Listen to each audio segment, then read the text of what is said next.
dos homens. E o texto é Mateus 22, do 17 ao 21, que diz assim: Dize-nos, pois, que te parece? É lícito pagar tributo a César ou não? Jesus, porém, conhecendo a sua malícia, disse: Por que me experimentais, hipócritas? Mostrai-me a moeda do tributo. E eles lhes apresentaram o dinheiro. E ele disse-lhes: De quem é esta efígie e esta inscrição? Disseram-lhe eles: De César. Então ele lhes disse: Dai, pois, a César o que é de César, e a Deus o que é de Deus. Só até aqui. Vamos orar. Pai querido e santo, obrigado por essa manhã, obrigado pela leitura da tua palavra, e clamamos ao Senhor para que tu fale conosco nessa manhã. É o que nós te pedimos em nome de Jesus, e te agradecemos por esse privilégio. Amém. Irmãos, o que é a lei de Deus e a lei dos homens?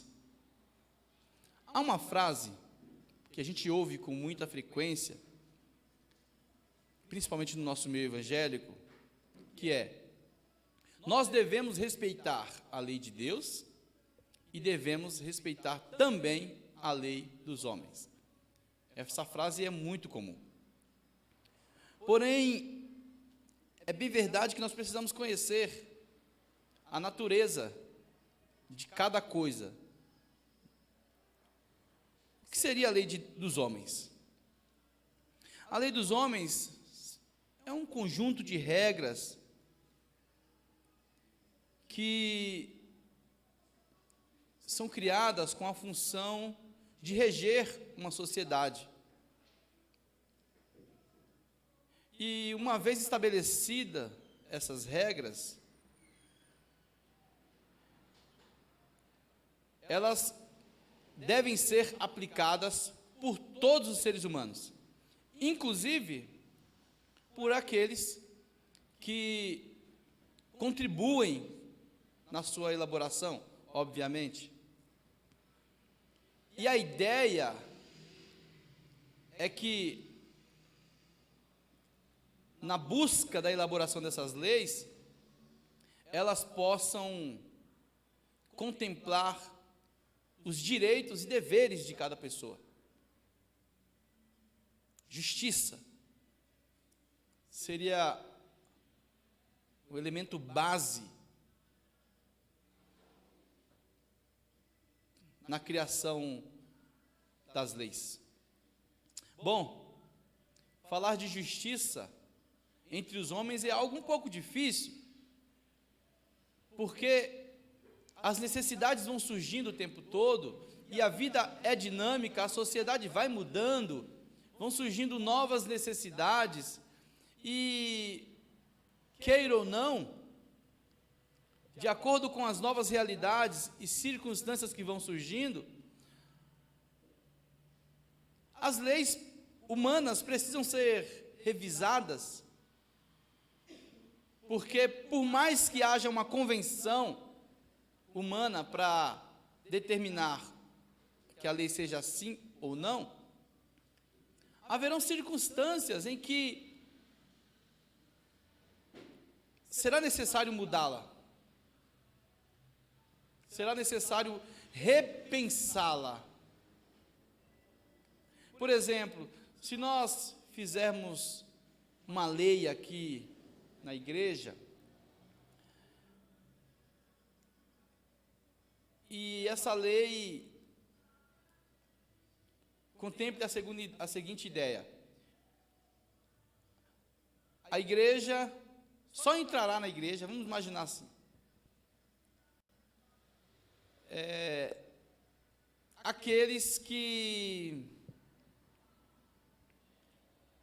tiverem devidamente calçados. Certo? chutando aqui, apenas um exemplo, apesar de ser pífio, mas é apenas um exemplo.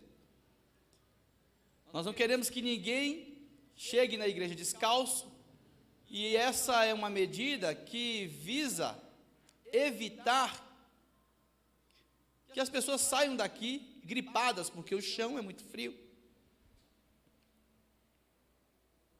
Então, pensando na proteção, na integridade física e na proteção da saúde de cada membro, nós decidimos que só pode entrar na igreja calçado. Apenas um exemplo. Porém, chega alguém que não tem dinheiro para comprar um sapato.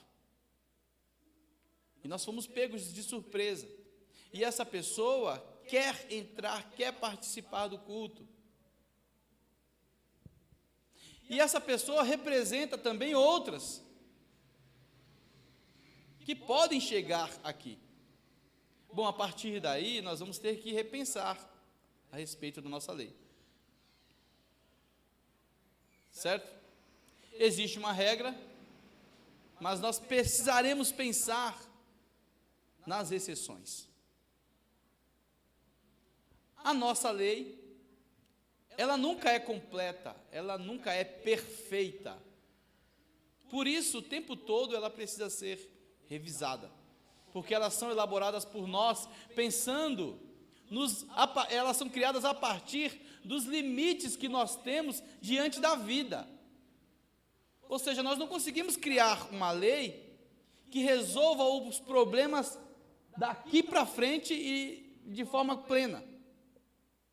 Nós não temos em nós a habilidade e a onisciência que nos dê condições de eliminar qualquer eventual problema. Por isso, a nossa lei precisa ser revisada, porque o tempo todo nós estamos lidando com novidades a qual nós não tínhamos ideia de que podiam surgir. Ou seja, as leis que nós criamos, elas são fruto da limitação que temos diante da vida, mas precisamos dela. Quando nós falamos da lei de Deus, aí a realidade é diferente. Por quê? Porque a lei de Deus, ela diz respeito não somente a reger práticas, mas ela contempla a consciência. Por exemplo, não matarás é uma lei que existe antes dos instrumentos que regiam as leis. E quais são os instrumentos que regem a lei? A ortografia, não é isso? Escreve, registra e todos acessam. Quais mais? A fonética, obviamente. A fala, não é? Nós discutimos entre nós. E também o testemunho, não é assim? Se a gente tiver um problema, aconteceu um acidente, e não tinha câmera, não tinha nada, nós vamos apelar às testemunhas. Então nós temos aí alguns instrumentos que podem auxiliar o acesso de todas as pessoas às regras estabelecidas. Paz, feliz em vê-los. Agora, Caim, por exemplo, quando mata o seu irmão, Deus aparece, ele diz assim: olha, maldito sou por causa da morte do meu irmão. Acontecerá que aquele que me achar agora me matará. Por que Caim fala isso? Não existia uma lei escrita. Nós não temos conhecimento de nada disso, não existia nem escrita.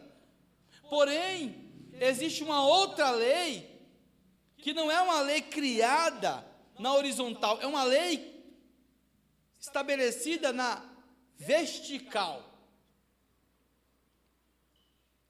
É aquela que parte da nossa consciência.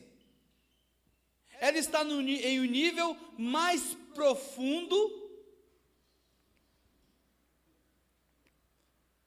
da espécie humana.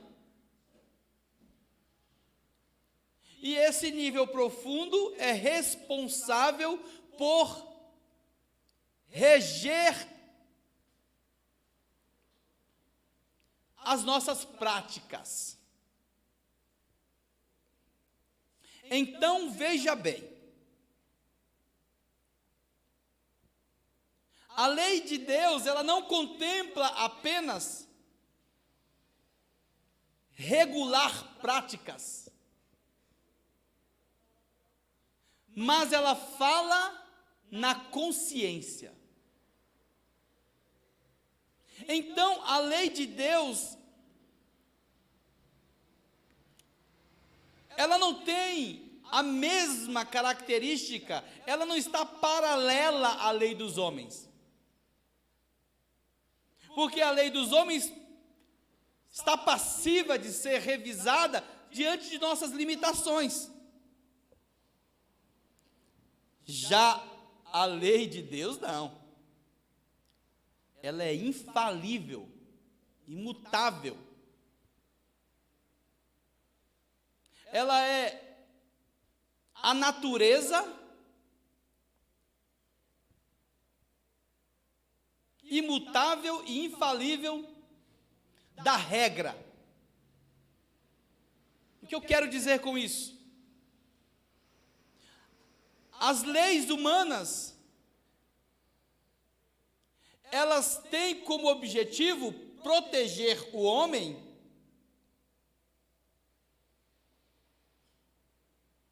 a lei de Deus,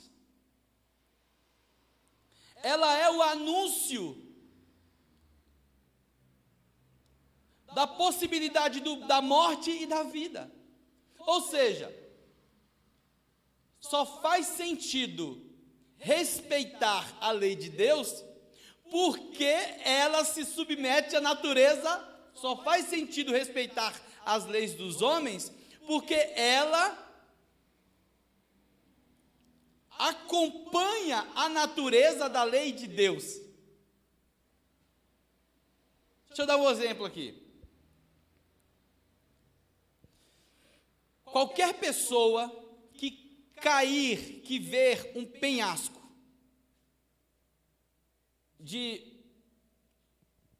com 500 metros de altura, nós sabemos que existe aí o quê?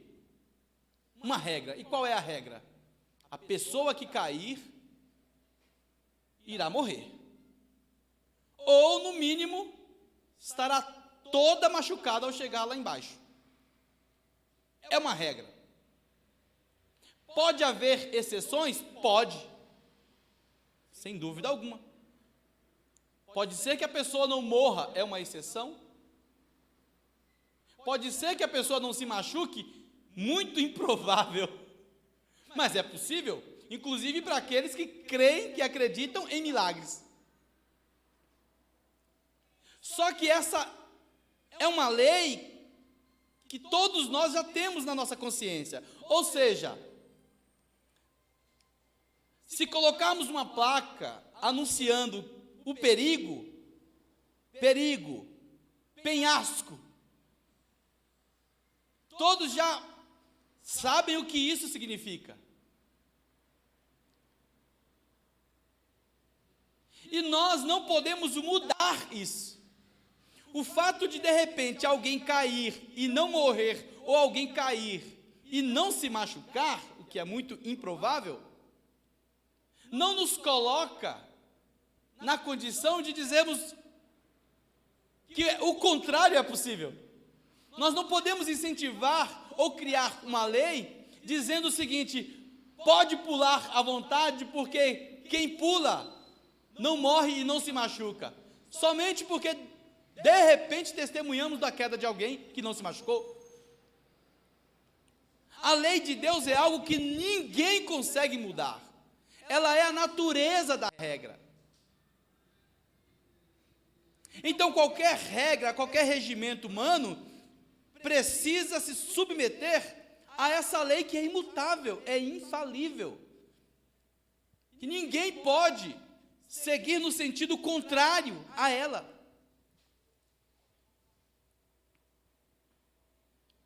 É a lei que fala na consciência, porque as leis regem práticas, mas não regem consciência. Por exemplo, quando a Bíblia diz, não cobiçarás a mulher do próximo, é uma lei que os homens não conseguem criar testemunhas para analisar isso, você entende? Não pode ser uma lei humana, porque não tem como os homens acessarem o que acontece na mente desses homens. Não é uma lei estabelecida na vertical, é uma lei que está na horizontal. Ela testemunha daquilo que os homens não conseguem testemunhar.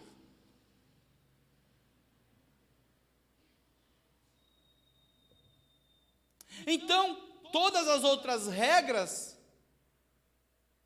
precisam se submeter a essa regra.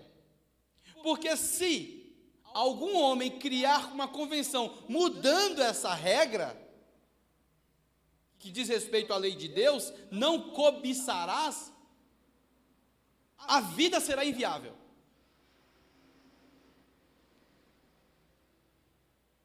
Entende? Então a lei de Deus não está paralela à lei dos homens. A lei dos homens, ela existe na horizontal. A lei de Deus vem na vertical.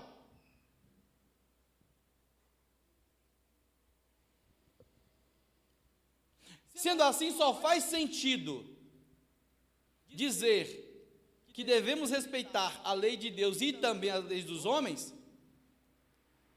se a condição da relação entre essas leis estiverem organizada em uma hierarquia, ou seja, primeiro e segundo. Uma se submete à outra. Alguém que tem o domínio de todas as coisas, criou e mostrou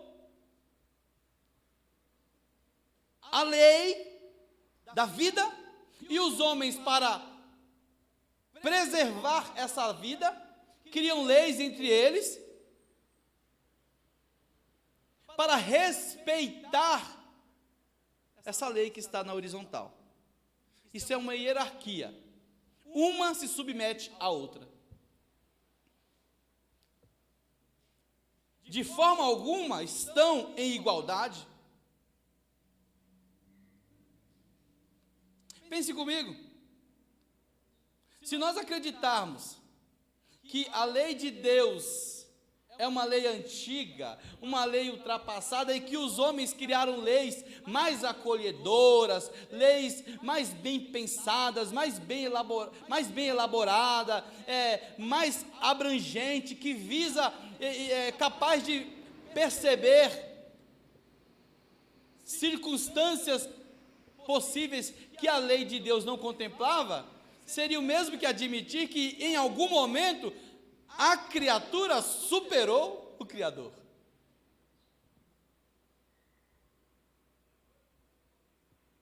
É verdade que os homens acabam pensando assim, porque eles não analisam de maneira correta o espírito da lei de Deus, que não se trata de uma lei paralela à lei dos homens, e sim aquela que está acima, que adentra o mundo humano, a qual as nossas leis não são ricas o suficiente para testemunhar. Então vejam bem, meus irmãos, vamos pensar aqui em um jogo de futebol. Eu sei que as igrejas geralmente têm um número maior de mulheres, e aqui não é diferente. Mas as mulheres sabem como funciona o jogo de futebol. Se elas não participam, não gostam muito, elas sabem de uma coisa: existem regras, como qualquer outro esporte, certo? Quando pequeno, quando novo, eu lembro que eu começava a jogar bola e não entendia muito das regras, logo quando comecei a ter contato com o futebol. Então nós fazíamos o golzinho ali, né, 2 pedrinhas ali, 2 pedrinhas cá, e aí não tinha aqueles limites, sabe, das linhas laterais, não tinha a linha do meio, enfim, não tinha nada disso. Criança só jogava. Então, às vezes, a bola ia lá para fora, a gente trazia, fazia o gol, enfim, para criança não tinha muito isso. Só que quando a gente queria reclamar que não valeu, bastava a gente dizer que não valeu. Não tinha uma regra antecipada, dizia que não valeu. O outro falava: por que não valeu? Não, porque você roubou. Aí aí ficava aquela discussão, um jogando a culpa para o outro, dizendo que o gol foi ilegítimo, mas como não existia a regra, a gente discutia ali na hora. Como que era? Havia uma revolta por parte de ambos, certo? Em função de uma ilegalidade percebida por um de nós, só que essa ilegalidade foi gerada no acaso ali. A gente decidiu naquele momento o que era legal e o que não era ilegal. Funcionava assim. Mas você vai crescendo, você vai percebendo que às vezes há prejuízo nisso. E aí você começa a acessar, a querer a presença de um juiz, principalmente se você perder muito. Se você estiver ganhando o tempo todo, a gente não liga muito. Mas quando você começa a perder muito e se sentir prejudicado, você quer o quê? Um juiz, certo? Tinha times que já era difícil ganhar. Tinha meninos que eram maiores, já ganhavam naturalmente. Só que além de ganharem naturalmente por causa da habilidade e da força, eles contavam com a decisão deles ali do que vale e do que não vale. Então você, obviamente, não quero ficar perdendo assim. A única maneira de eu me proteger é tendo um juiz que proteja as regras do jogo, pelo menos. Com o passar do tempo, nós percebíamos que às vezes até o juiz também errava. Esse era o problema. E aí nós falávamos: você está roubando. Nas ruas é muito comum a gente ver essa briga de jogador de futebol. Talvez hoje tenha diminuído, mas é comum você perceber que os juízes erravam também. E existiam regras. E por que a gente sabia que o juiz errava? Porque antes da confiança no juiz, está a confiança na regra. E só existe juiz do futebol porque existe o quê? A regra. É interessante que todos nós, não é justo falar todos nós, mas a maioria de nós torce para um time de futebol. E a gente quer que o nosso time ganhe, certo? Mas quando sai um gol ilegítimo, quando a gente jogando ou assistindo, nós ficamos revoltados e queremos. Hoje tem o VAR, não é isso? O VAR. Dá uma olhada no lance e tal, quando o lance está relacionado ao gol. Ou seja, o retorno ao meio, não ao centro. A bola reinicia no centro. E aí, tem o VAR, certo? Se o juiz, olhando, acessando aquilo ali, né, porque tem lances que fica a interpretação do juiz. As mulheres que estão aqui que de repente não sabem. Mas até essa interpretação do juiz é regida por uma regra, você entende? Não é ele decidir o que ele quer, não. Ele pode interpretar assim, se a regra permitir que ele interprete assim. Justiça só é possível se houver algum tipo de regra estabelecida. E todos os homens se submeterem a ela. Caso contrário, não tem justiça, porque e agora? A justiça no jogo de futebol não é o juiz. A justiça no jogo de futebol é a maneira com que o juiz obedece às regras. Entende? Não é o juiz que estabelece as regras. O juiz é aquele que preserva, que protege as regras para que ambos os times venham a competir de maneira legal. Não é o juiz a regra. Porque nós estamos falando de seres humanos. Já na vertical é diferente, porque nós estamos falando do Criador. Daquele que Ele nos colocou para viver dentro de leis que é impossível mudá-las. Por exemplo, o dia tem 24 horas. A partir das 6 horas da manhã, começa a clarear o dia, não é isso? Em alguns lugares menos, enfim, dependendo da posição do globo terrestre que você estiver, a coisa muda. Mas é o seguinte, não dá para o homem chegar e falar assim, a partir de hoje vamos criar uma regra para mudar isso daqui. Não tem como. Isso não diz respeito a uma lei humana. A gente pode criar horário de verão, não é assim? Para fazer com que a noite venha um pouco mais tarde.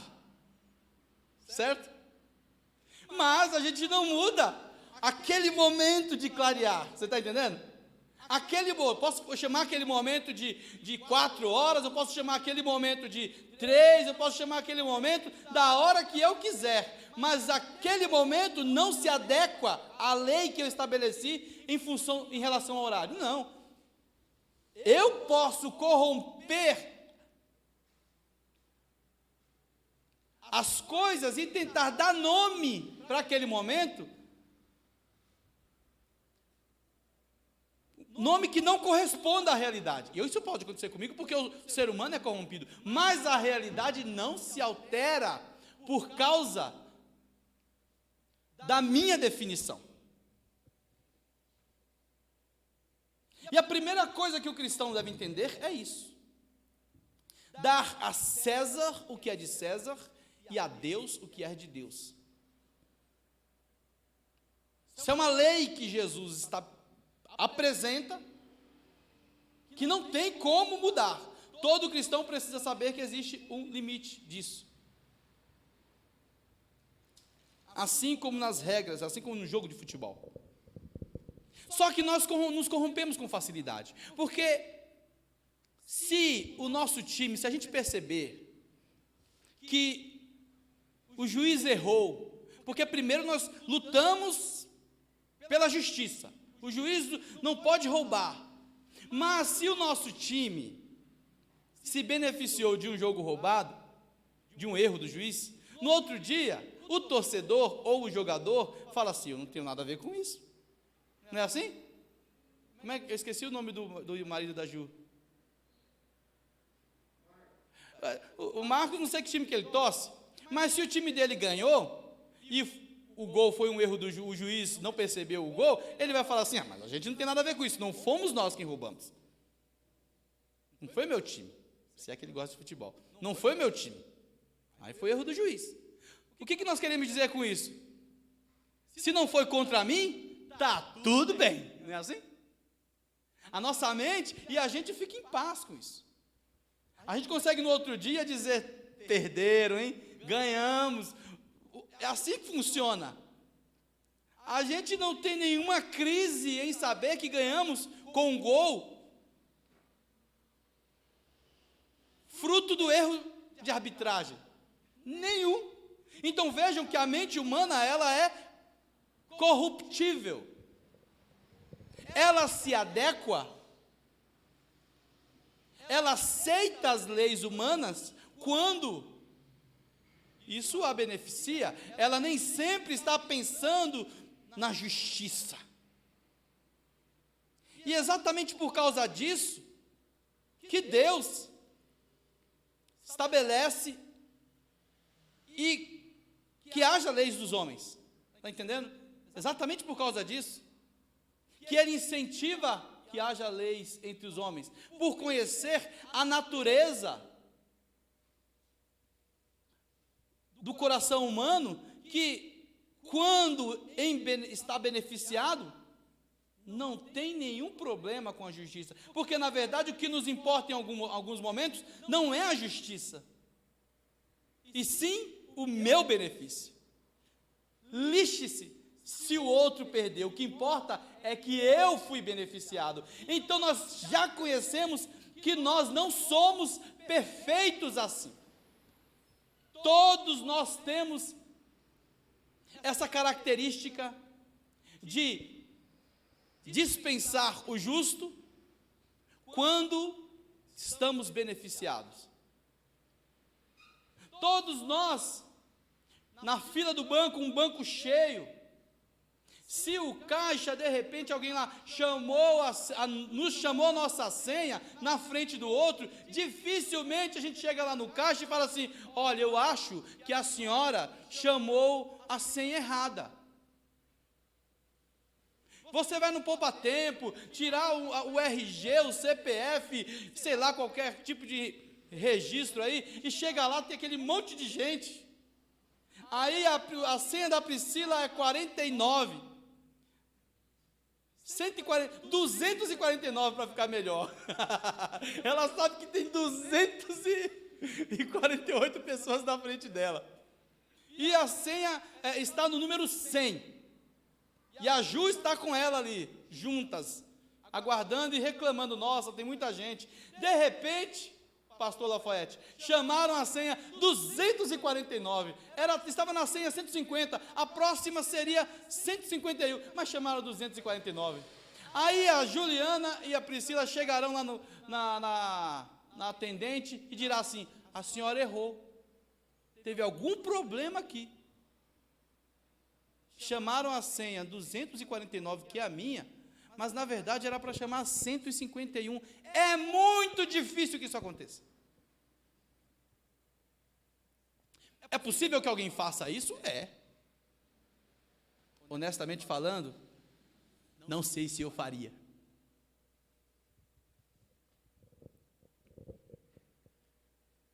Eu diria até, de repente, que um milagre aconteceu. Eu sairia dali provavelmente glorificando ao Senhor, bendizendo a Ele, e os 100 que ficaram para trás, Deus conhece a vida deles. É assim que funciona a nossa natureza em relação às leis, porque as nossas leis, elas são falíveis. A lei de Deus é um problema para a nossa natureza, porque ela fala na nossa consciência, aquilo que ninguém viu, e eu testemunho, e às vezes eu me sinto oprimido. Não tem a ver com as pessoas, tem a ver com essa lei que fala no meu espírito. É o que Caim disse agora: aquele que me achar me matará. Ele está consciente de que existe uma lei, e que uma vez ele tendo errado contra essa lei, ele está vulnerável à morte. E é Deus quem está falando com ele. É claro que Deus estabelecerá outros rumos, é óbvio, porque a lei dos homens será necessário refazê-la o tempo todo, mas a de Deus não. Sendo assim, só tem sentido respeitar a lei dos homens se ela se submeter à lei de Deus. Ou seja, a frase se torna melhor assim, olha: devemos respeitar a lei de Deus e também a lei dos homens, quando essa não se contrapõe ou não se opõe à lei de Deus. É óbvio. Só pode existir esse sentido. Fora desse sentido, eu não vejo outra maneira de você elaborar o casamento dessas duas leis, sem que isso desencadeie na ideia de que, em algum momento, o homem foi mais inteligente que Deus, ou o homem, a criatura superou o Criador. Não vejo. Agora vejam bem, é interessante que quando o assunto é lei de Deus, a Bíblia, Salmo 1, vamos ler Salmo capítulo 1.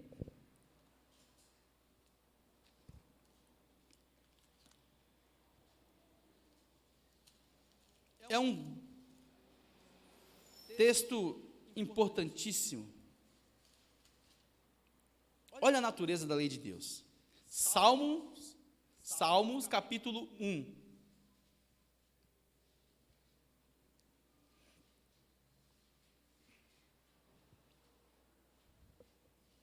Diz assim: bem-aventurado o homem que não anda segundo o conselho dos ímpios, nem se detém no caminho dos pecadores, nem se assenta na roda dos escarnecedores. Antes, tem o seu prazer na lei do Senhor, e na sua lei medita de dia e de noite. Pois será como a árvore plantada junto a ribeiros de águas, a qual dá seu fruto na estação própria, e cujas folhas não caem, e tudo quanto fizer prosperará. Não são assim os ímpios, mas como a moinha que o vento espalha. Pelo que os ímpios não subsistirão no juízo, nem os pecadores na congregação dos justos.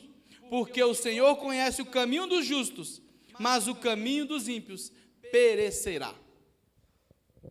Então vejam bem, quando a Bíblia diz bem-aventurado, é feliz. Bem-aventurado é feliz o homem que não anda segundo os conselhos e nem para no caminho dos pecadores. Pecadores aqui está se referindo a um grupo de pessoas que seguem a natureza contrária da vida, porque pecadores todos nós somos. Está se referindo a uma qualidade de pessoas que não respeita a lei.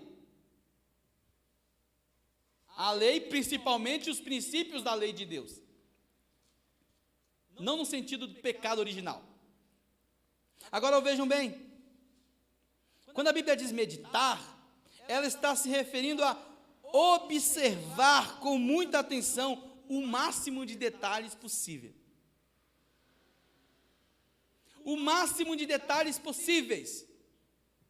Meditar aqui não é só gravar a lei. Não, é meditar. É parar.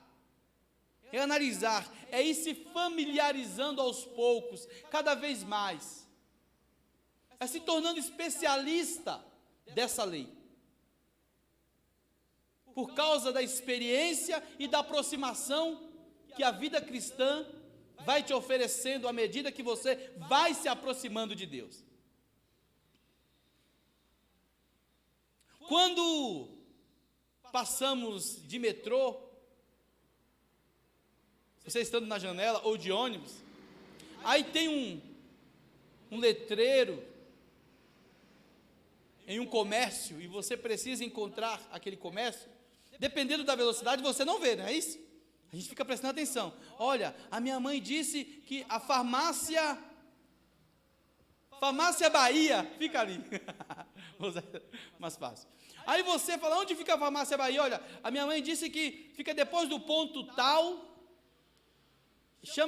Lá está a farmácia Bahia. Estou falando farmácia Bahia porque eu amo a Bahia. E você passa com muita velocidade, você não vê. Não deu para parar. Não deu para enxergar. Houve uma limitação. Talvez, se alguém disse assim, ó, eu vi, logo você vai pensar, então eu não prestei a devida atenção. O que você vai fazer? Na próxima vez você vai tentar prestar mais atenção para ver lá a placa, Farmácia Bahia. Quando você está andando, está mais devagar, fica mais fácil de ver. Não é isso? Você para, olha e vê. Farmácia Bahia, é aqui. Não pode ser algo rápido. Meditar é prestar atenção em detalhes. Quando alguém chega com uma estátua, imagine aqui que eu fiz uma estátua do pastor Lafayette e coloquei aqui na frente. Logo todo mundo vai falar assim, nossa, é igualzinho. Todo mundo vai dizer, nossa, realmente lembra ele. Parece muito com o Lafayette. Só é possível dizer que parece com a Lafayette alguém que conhece o Lafayette. Mas, se um escultor, alguém que entende mais da arte de criar estátuas, observar, ele já não vai se surpreender tanto quanto nós. Entende? Porque para ele provavelmente não haverá semelhança naquela estátua feita por mim. Faltou técnica, ele vai observar detalhes e vai te mostrar que essa estátua não parece com o pastor Lafayette. Então ele fará uma outra estátua, e por ser um especialista, você vai notar que a estátua que ele fez é muito mais semelhante, e aquela outra, a que eu fiz, você dirá, realmente essa aqui não tem nada a ver. Porque a princípio, nós contemplamos as coisas de maneira superficial.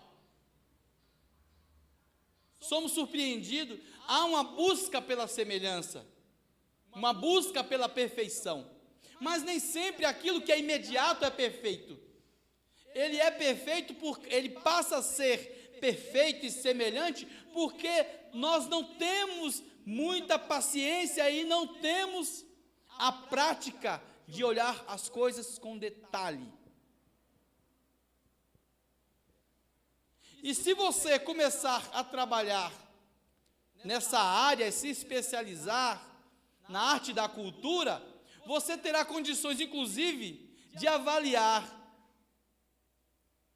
a estátua feita por um escultor e dirá, não é tão parecida assim.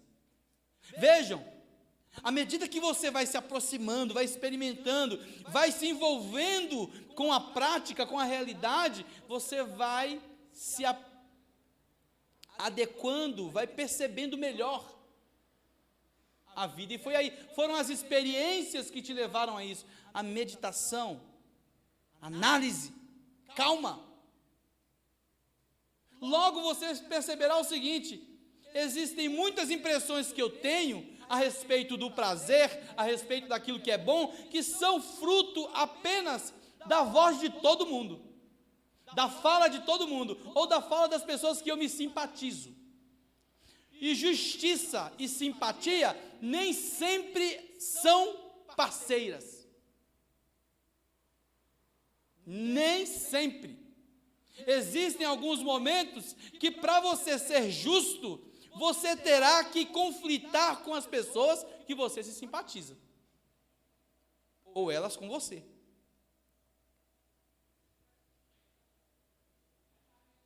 Ou não.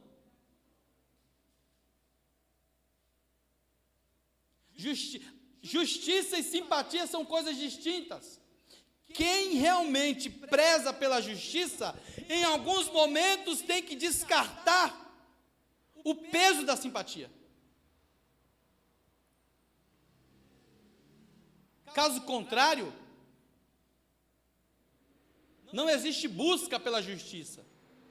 Existe busca pela impressão do que é justo, que é fruto da corrupção da minha mente.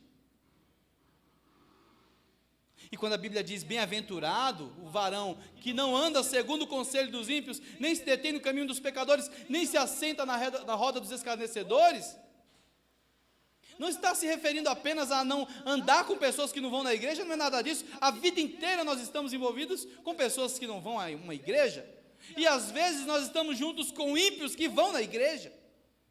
Essa é a grande realidade. Mas meditar na lei do Senhor é algo que te coloca diante da lei vertical, não é horizontal. Não tem a ver com simpatia.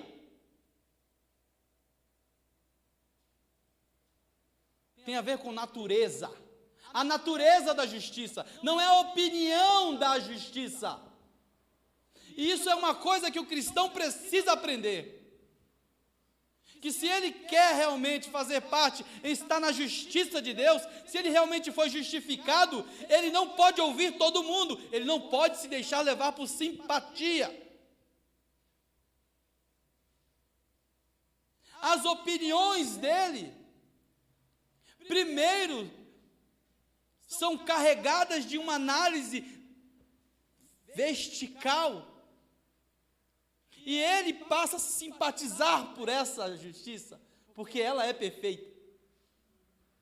A justiça de Deus é perfeita. Então vejam bem.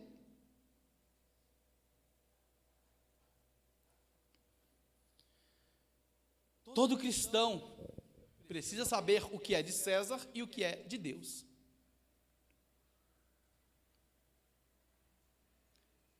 Geralmente, hoje nós vivemos na era das redes sociais, antes era apenas a televisão, as pessoas tinham simpatias por atores, por atrizes, por pessoas que dão opiniões em jornais, porque ali a gente se simpatiza com a fala, com o jeito da pessoa, com as coisas que ela disse que fizeram, e é interessante que nós temos simpatia e amamos pessoas, temos amigos que fizeram muito bem a nós, não é assim?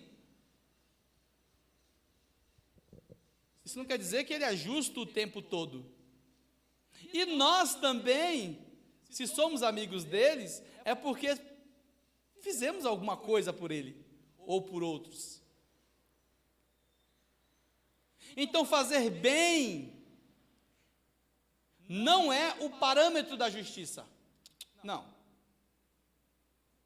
Porque pessoas que não se simpatizam também fazem bem a outras pessoas, inclusive a quem não conhece.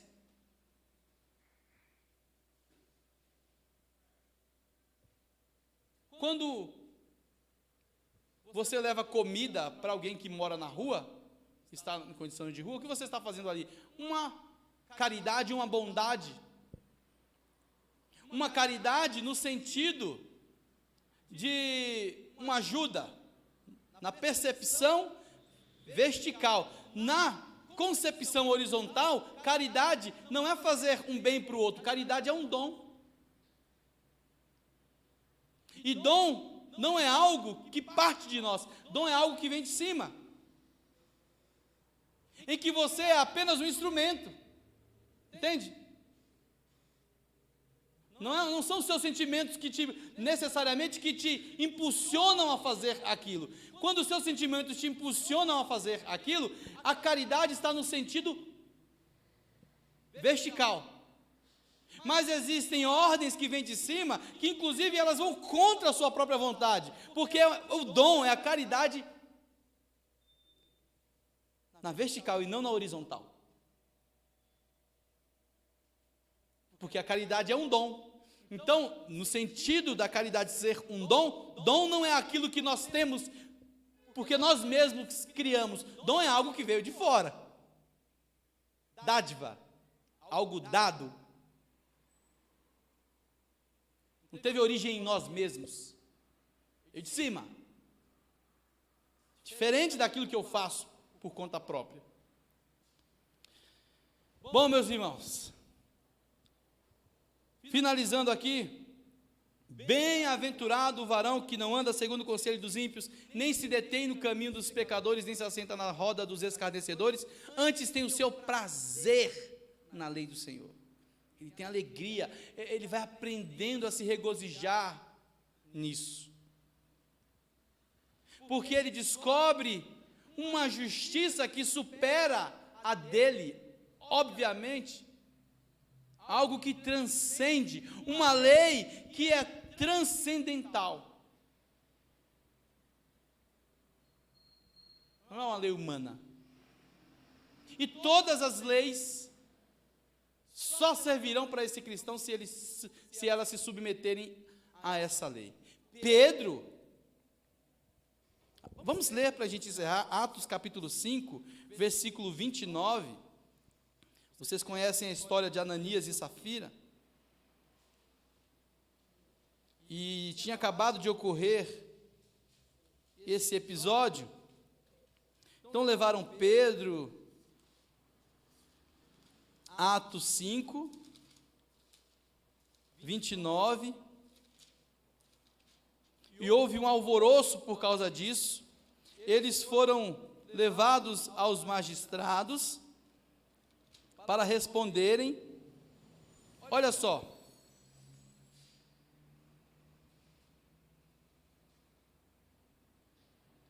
versículo 28, vamos aqui para a gente resumir. Não vos admoestamos nós expressamente que não ensinasseis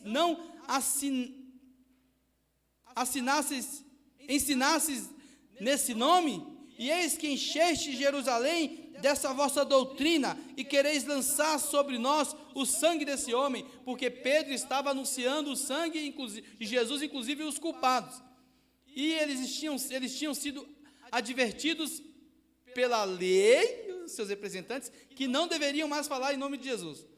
Porém, Pedro respondeu, não só Pedro e os apóstolos. E qual foram as respostas que eles deram? Mais importa obedecer a Deus do que aos homens. Vejam que há um limite. E Pedro anuncia esse limite, mas, ou seja, ele não está dizendo assim, olha, não devemos obedecer aos homens. Ele está dizendo o seguinte: existe uma categoria, graus, existe uma hierarquia, e mais importa obedecer a Deus do que aos homens. Agora, olha que coisa interessante. Vamos continuar lendo. E o Deus de nosso Pai ressuscitou a Jesus, ao qual vós matastes, suspendendo-o no madeiro. Deus com a sua destra o elevou a príncipe e salvador para dar a Israel o arrependimento e remissão dos pecados. Versículo 32. Porém, ouvindo eles isto, se enfureceram e deliberaram matá-lo.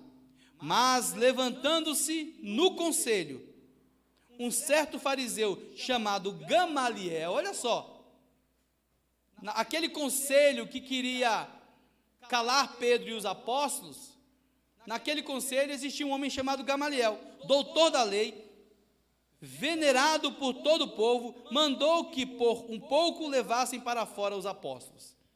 Continuando. E disse-lhes: varões israelitas. Olha o que está acontecendo. Ele pediu para que os apóstolos fossem levados para um outro local, e agora ele está conversando com a cúpula, com os magistrados. E olha o que ele vai dizer: varões israelitas, acautelai-vos a respeito do que haveis de fazer a estes homens. Porque antes desses dias levantou-se Teudas, dizendo ser alguém, e este se ajuntou o número de uns 400 homens, o qual foi morto, e todos os que lhes deram ouvidos foram dispersos e reduzidos a nada. Então, Gamaliel vai falar assim, olha, teve um grupo aí de 400 pessoas, junto com esse Teudas, que se levantaram contra esses homens que estão falando de Jesus, e eles foram mortos, eles foram reduzidos a nada. Gamaliel está dando um testemunho a respeito do cuidado que é necessário ser tomado. Versículo 37. Depois deste, levantou-se Judas, o Galileu, nos dias do alistamento, e levou muito povo após si, mas também este pereceu, e todos os que lhes deram ouvidos foram dispersos. E agora digo-vos, dai de mão a estes homens, e deixai-o, porque se este conselho, ou esta obra é de homens, se desfará, mas se é de Deus, não podereis desfazê-la, para que não aconteça serdes também achados combatendo contra Deus. Então vejam que Gamaliel está divertindo aqui os magistrados. Olha, o que Gamaliel está dizendo é o seguinte: existe a nossa lei, e existe a lei de Deus, existe a lei horizontal, que deve preservar pela lei, a lei vertical. Tomemos cuidado, porque os homens que se levantaram contra esses homens, que pregam em nome dessa lei vertical se deram muito mal. Se é de Deus, deixa. Se não for de Deus, se desfará. O que Gamaliel está dizendo? Eu faço parte desse grupo de legisladores, mas eu tenho consciência de que existem princípios que nós não devemos sucumbir. Nós é quem nos adequamos a ele. Continuando aqui. E concordaram com ele, e chamando os apóstolos, e tendo-os açoitado, mandaram que não falassem no nome de Jesus e os deixaram ir. Então eles disseram para os apóstolos: vocês só vão receber uma surra, para vocês saberem que não podem continuar falando de Jesus, e vão embora. Retiraram-se, pois, da presença do conselho, regozijando-se de terem sido julgados dignos de padecer afronta pelo nome de Jesus. E todos os dias, no templo e nas casas, não cessavam de ensinar e de anunciar a Jesus Cristo. Ou seja,